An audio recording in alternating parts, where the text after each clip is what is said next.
తిను, బువ్వ పెట్టా, తినండి. కాకమ్మ వచ్చిందనా? సరే, కాకమ్మ తిని వెళ్ళిన తర్వాత తిను, సరేనా? చెట్టు ఉందనుకోండి, అలా చక్కగా చెట్టు చాటును దాక్కోవచ్చు, ప్రమాదాలకు గురైనకుండా. తినండి.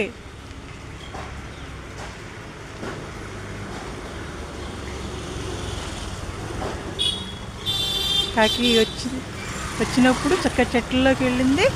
చక్కగా ఇప్పుడు కాకి వెళ్ళిపోవటం చూసి వచ్చి బువ్వ తింటుంది.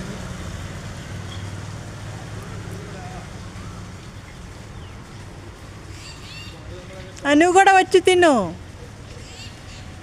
నువ్వు కూడా వచ్చి తినమ్మా.